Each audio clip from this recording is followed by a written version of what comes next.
Dave. Afternoon, everyone.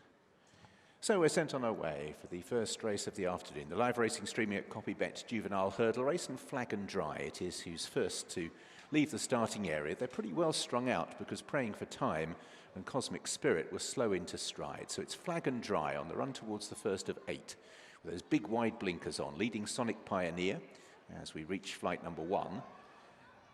They're over in a fashion. Dissident wasn't great, and neither was Oasis Sunrise, but Sonic Pioneer was particularly slick on the outside of the leader as Flag and Dry comes to the second. Flag and Dry leading Sonic Pioneer in second place, who again is very nimble for a juvenile over his hurdles. This stage, Parchment is settled at 7th, and Praying for Time gave it a belt. So early on, Sonic Pioneer, whose jumping's carried him past Flag and Dry, leads by a length. The grey Murano is third with 2 lengths to Dissident. In 5th place early on is Modern Style. Just on the inside of him is Rackerjack. A couple of lengths back to Parchment, who's on the inner as they make the right-hand bend of Oasis Sunrise and the last 2 Cosmic Spirit and Praying for Time. Making their way down the side of the racecourse, and out in the lead, Sonic Pioneer. Under Sean Bowen, leads by just over a length as the field just become a little bit more compressed. Flag and Dry in second. In 3rd place is Dissident on the inside of the grey Murano. Taking a keen hold, Oasis Sunrise has made ground on outside of the field in the purple sleeves as we reach flight number 3. Rackerjack jumped out to the left, and Parchment still travels okay. No hurry yet in the yellow and maroon colours. Sonic Pioneer put himself right over that. Good leap by Parchment in midfield, notably carrying him past a couple. So the order as we reach the halfway stage. Sonic Pioneer leads by a length from Flag and Dry. Murano on the outside of Dissident dispute 3rd place. 5th place for Rackerjack, just ahead of Oasis Sunrise. Parchment is still no closer than 7th at this stage, with Modern Style, then Cosmic Spirit and Praying for Time. So making the turn at the far end of the racecourse and heading now down towards the 4th last. Sonic Pioneer and Flag and Dry continue to hold the first 2 positions. Mud-spattered grey, Murano on the outside of Dissident with Oasis Sunrise. Then towards the inside is Rackerjack as they take 4 from the finish. Parchment still towards the back of the field at this stage, but yet to be asked for much of an effort. Rider just clears the goggles as Sonic Pioneer leads Flag and Dry towards the 3rd last. Racing in 3rd, Dissident, Murano. Then in 5th place is Rackerjack. Now Parchment is asked to take closer order as the front 6 begin to break away from Oasis Sunrise as Sonic Pioneer once again jumps well over 3 from the finish. So out in the lead, Sonic Pioneer from Flag and Dry. Dissident is 3rd, Murano. In 5th and 6th, Rackerjack, and Parchment now moves closer, and these 6 are now pulling right away from the others as they make the home turn. Sonic Pioneer on the inside of Flag and Dry is pushed along. Dissident, Murano, Parchment right round the outside begins to make some progress. On the inside, Rackerjack is still there as well. Oasis Sunrise, to his credit, has kept on, or her credit. She's still in touch with the front 6 as they make the turn towards the 2nd last. Sonic Pioneer. On the right-hand side, Parchment is now being quite strongly ridden as Dissident makes ground, and also Rackerjack angles out. So this race very much in the balance, and Parchment at this stage is struggling. Sonic Pioneer, another good leap. He's hurdled really fluently, and he has 3 lengths in hand over Rackerjack. Parchment laboured in 3rd with Flag and Dry, but down towards the last. Sonic Pioneer heads towards the final flight of hurdles, and again produces a really good leap. Rackerjack in 2nd, Dissident and Parchment, and Sonic Pioneer, right from the word go, impressed with the jumping, and is finishing full of running as well. A really taking hurdling debut by Sonic Pioneer for Messrs Redknapp, Salters and Powell, Sean Bowen and Martin Keighley. Another debutant 2nd, Rackerjack. Dissident was 3rd, Flag and Dry 4th, and Parchment only 5th. Sean, I don't suppose you've ridden too many juvenile hurdlers who are that assured first time of asking. How did that feel? Yeah, no, like exactly that.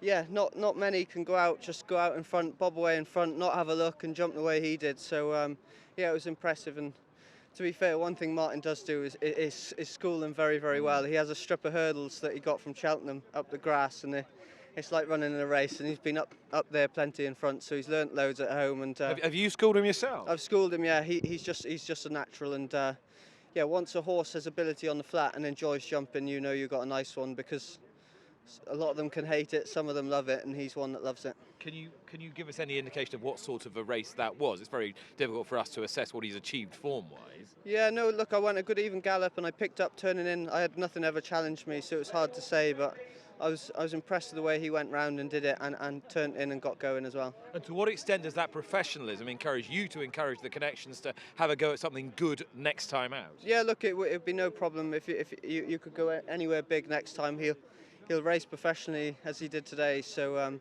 it'll make life easier for me anyway. Fantastic, well done. Thank you. That's Sean Bowen, who has ridden the winner to success. I'm going to have a quick word with Martin Keighley. Martin, sorry to interrupt, guys. Congratulations. Sean was just saying you came into the race full of hope and full of confidence. Yeah, from the first day we schooled him, he just took to it amazingly well. For a 3-year-old, you see the size and scope he's got. He'd jump a fence, but he's taking it so well. He's a strong stayer on the flat. He seems to go on any ground. So, no, it was very impressive, wasn't it? All right, how did you come by him? Darren O'Dwyer found him for me, private sale. So, yeah, he's bought a few for me now. What I've done well, turning lights down lows, won a couple here, and did tons and tons of win at Cheltenham. So he's doing a good job. And in your gut, you've had enough horses in this division. How high do you think he could fly? Well, you don't want to get too carried away, but it's quite hard not to, because there's a few nice horses in there, and I know they like the Gary Moore horse, and obviously Pipe Horse was impressive in France, but the way he's done it, maybe it could be a triumph for hurdle horse. That'd be amazing. Or Fred Winter horse. I like your first answer. Yeah, I'll take triumph. it. Yeah, I prefer the triumph.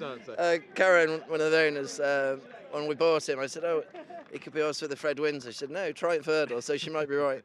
with that in mind, what will you try next? We'll just have a look. There's a grade 2 at Cheltenham, isn't there?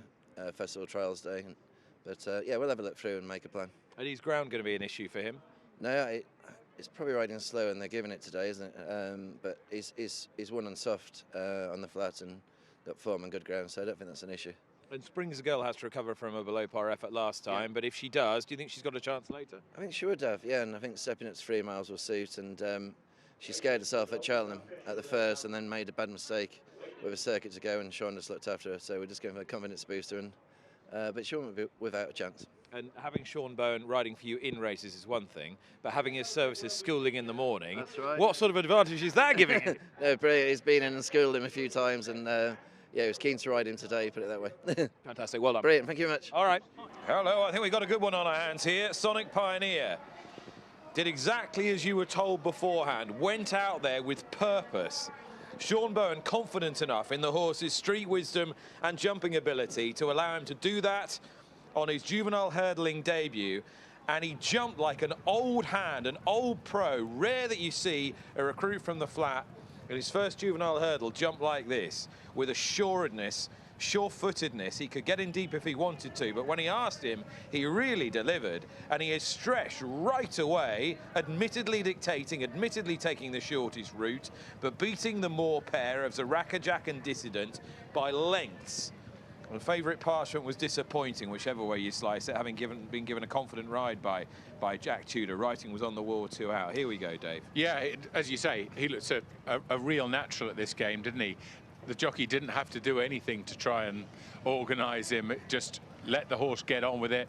He disputes it from the start there with Flag and Dry. In 6th place there is the favourite Parchment as they turn in. At this point, Flag and Dry begins to find it a bit of a stretch. Shortly, we will see Jack Tudor start to get a bit more urgent on the favourite Parchment. But this is a really impressive and taking debut over hurdles from a horse who was a winner on the flat and was rated 79, and he'll do well in this sphere if this is any guide. He jumps that. Now you can see that the favourite starts to toil. We've got Zarakajack in behind there in the purple and the yellow. And but Zarakajack's got a high level of ability on the flat, yeah, relatively speaking. Absolutely, but this horse just stretches away and wins by an absolutely yawning margin, doesn't he? Very, very nice start. He's got a little bit of scope. He's got some size, and he's clearly got a very, very natural jump in him.